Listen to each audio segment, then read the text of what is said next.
Jesus Christ knows the truth of what happened here. Jesus Christ knows that no one was murdered in this case.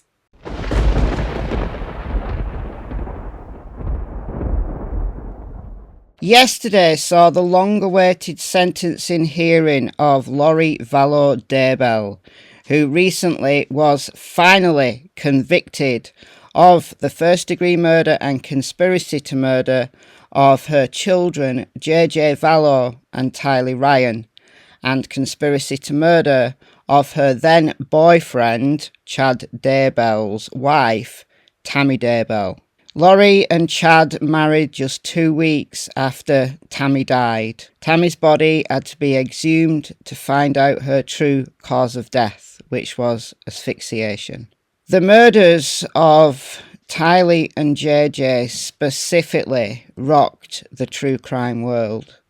These were horrendous deaths at the hands of a mother and 2 co-conspirators. Alex Cox, who is Lori's brother, who mysteriously died of blood clots and stuff. I don't know, guys.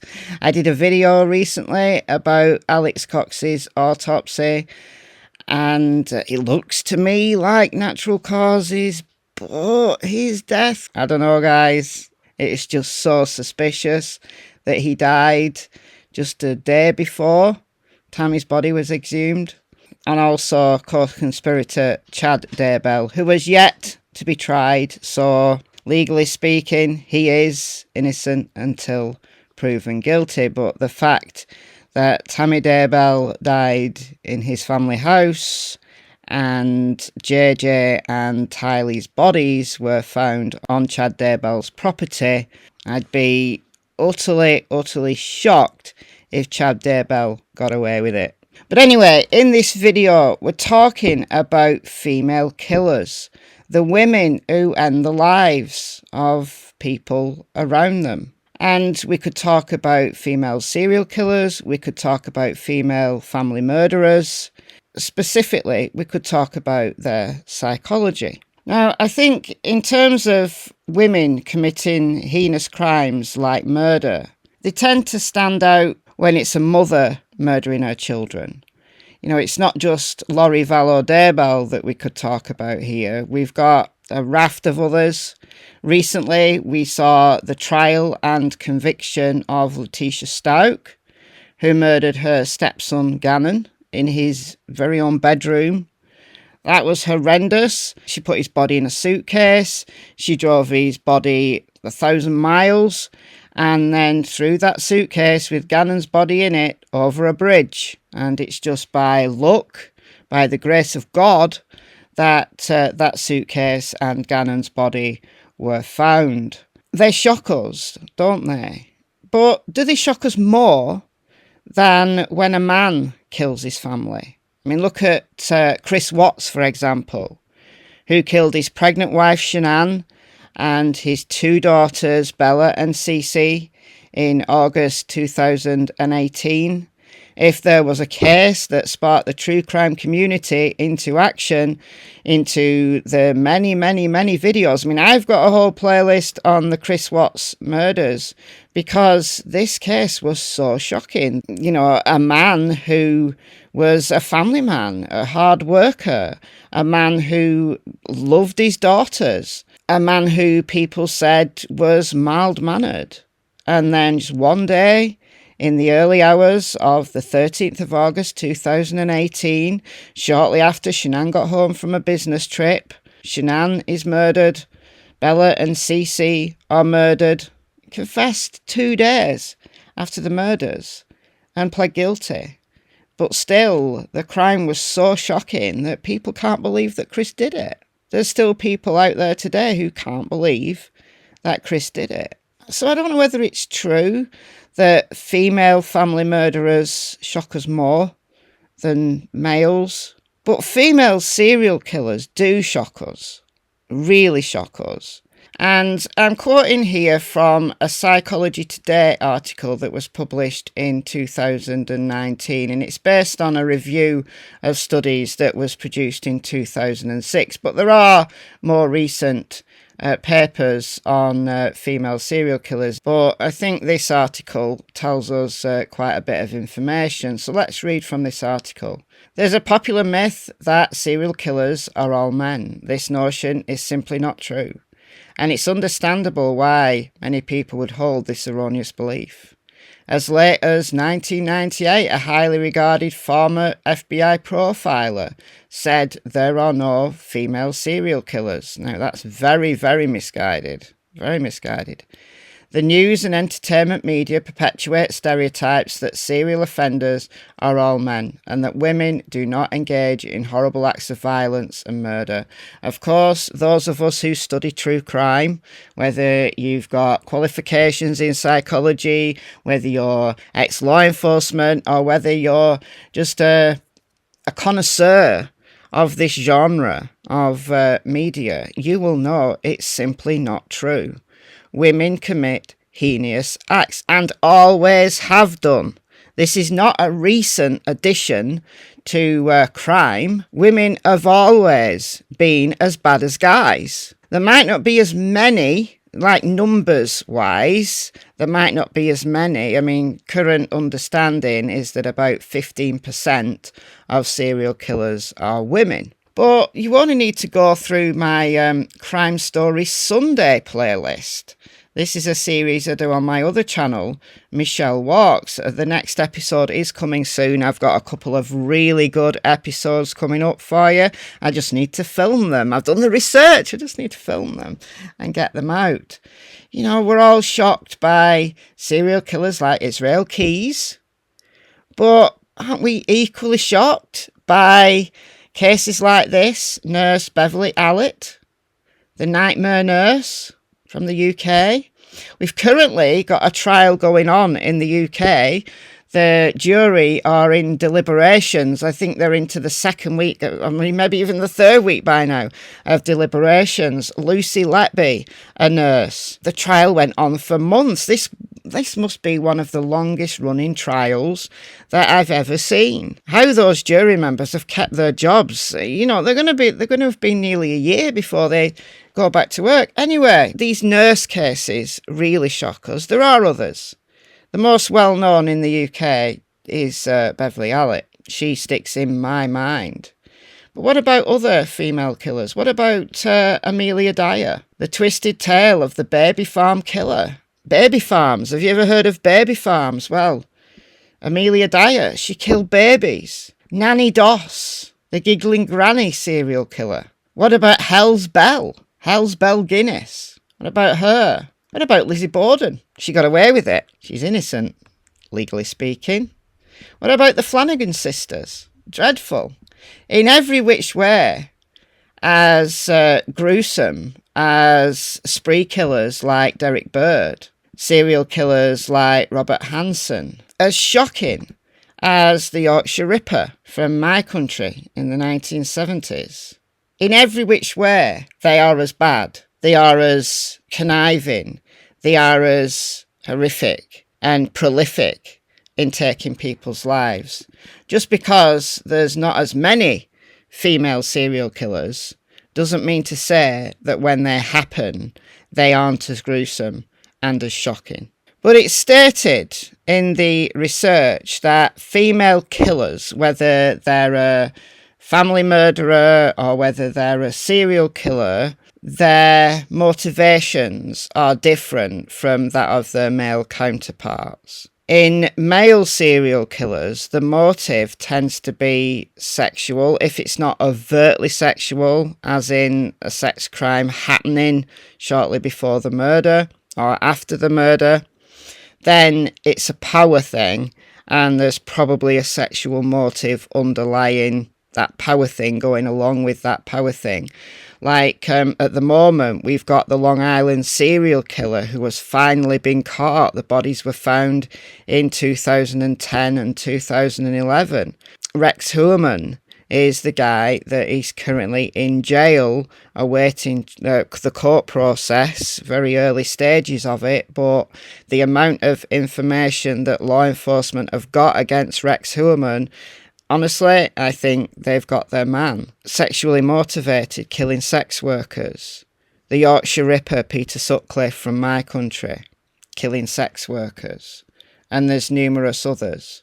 It's generally thought to be the case that sexual motives are further down the list of motivations for female killers. In fact, sexual or sadistic motives, according to this research cited in the Psychology Today article, are extremely rare amongst female serial murderers. However, we can always buck that trend. Look at Taylor Schabusiness, who was tried and convicted just last week of killing her ex-boyfriend.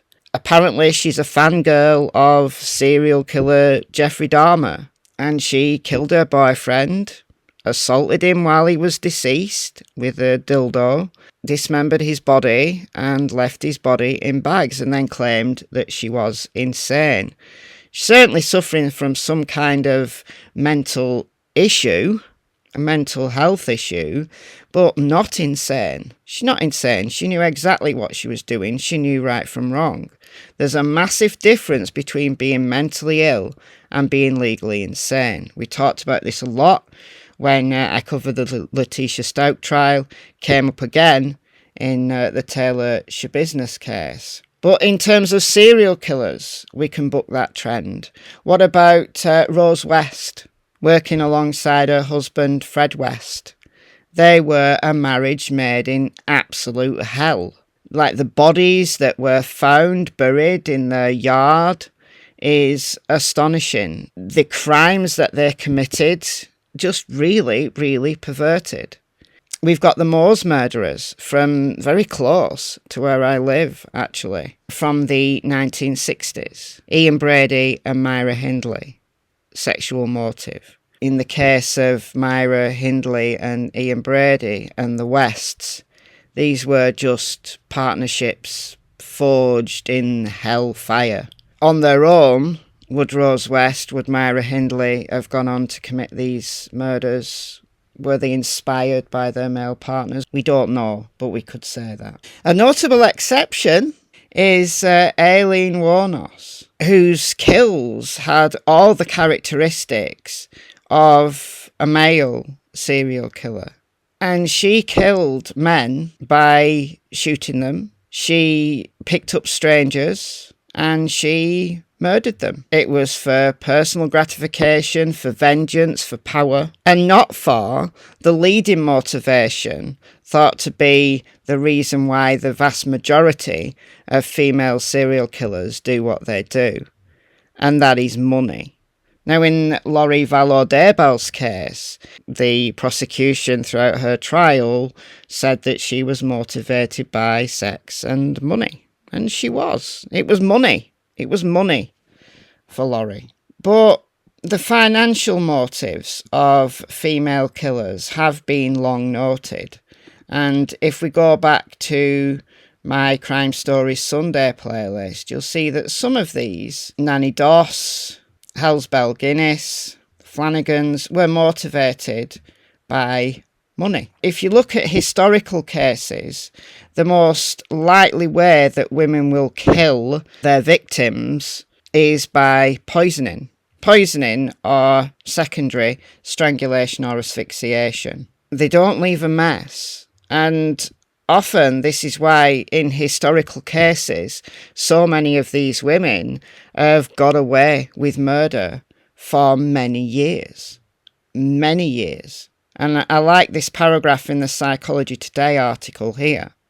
Although they comprise less than 15% of all serial killers, females are very effective in their work, and they typically use quieter and less messy methods to kill than their male counterparts. The methods they use for murder are more covert or low profile, such as murder by poisoning, which was the preferred choice or modus operandi of female serial killers in the aforementioned research study. So they talked about a study up here. Other methods of murder were also identified in the study, include shooting, stabbing, suffocation, and drowning. But by far, historical cases, it's either poisoning or asphyxiation, so the quiet kills. So it goes on to say, female comfort or gain killers are frequently involved in theft, fraud, or embezzlement prior to becoming serial killers due to their interest in material things. Although most serial killers murder for money or other profit, some do it for attention and sympathy they receive following the death of someone they care for. It's not uncommon for female comfort or gain killers to be employed as caretakers in nursing homes for the elderly. We can again look to the nurse killings. We can look to Nurse Beverly Allitt, who was diagnosed with Munchausen syndrome by proxy, mental disease, and she did it for the attention. Parents of these murdered babies comforting her, saying that she'd done all she could for their little one, and she was the one who murdered these little babies. I mean, how many more female killers can we name? We can name a lot. We can name a lot.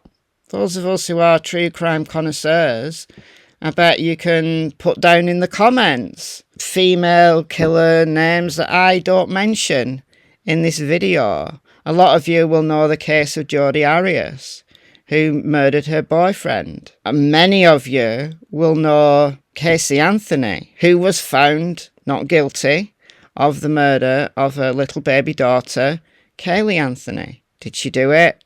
I think she did. I think she got away with murder. Very well-known cases. But at the same time, females do comprise the minority of murderers, spree killers, serial murderers. And when they do happen, we look very closely at them. And this is why it's very important to go that one step further from looking at motivations and look at the psychology of these women. In my opinion, the psychology of female killers is no different. Some of the motives might be different. There might be more female killers who are motivated by money than power, sex, or vengeance. But I think underlying the psychology is the same, whether you're male or female, whether you're a historical murderer or whether you're someone who is sitting in jail right now awaiting a court case, awaiting a trial. Those who murder multiple people, either their entire family, all of their children. We've got Chad Doberman, his case is currently going through court, shot his 3 sons, now pleading not guilty. Or whether we look at serial killers, these people most likely suffer from some kind of personality disorder. So we know that Lori Vallow suffers from delusions. She suffers from histrionic personality disorder with narcissistic features. We know that Letitia Stauch was diagnosed with borderline personality disorder with narcissistic features. We know that serial killers, whether they're male or female, measure high on psychopathic traits. Even if a female isn't murdering for power or vengeance or sex as a primary motive, the fact that someone, anyone, can come along and murder multiple people just to get rich, in my opinion, is a sign of psychopathy in itself. It's a sign of just the abject lack of empathy. And that's the case whether that killer is male or female, in my opinion. But to conclude, female killers shock us to the core. But should they? Should they shock us any more than a male killer? Chris Watts, Anthony Todt, Israel Keys, Ted Bundy, John Wayne Gacy. We should be shocked by all of these killers. But I don't think we should put women on a pedestal of being special. Regardless of their motives, their psychology underlying this killer instinct is the same. It's psychopathy. It's narcissism. It's the dark triad. I've got video on that as well. Go and check it out. Alright guys, let me know what you think about female killers in the comments. Who did I not mention? Let me know. And I'll see you very soon in the next video. Bye guys.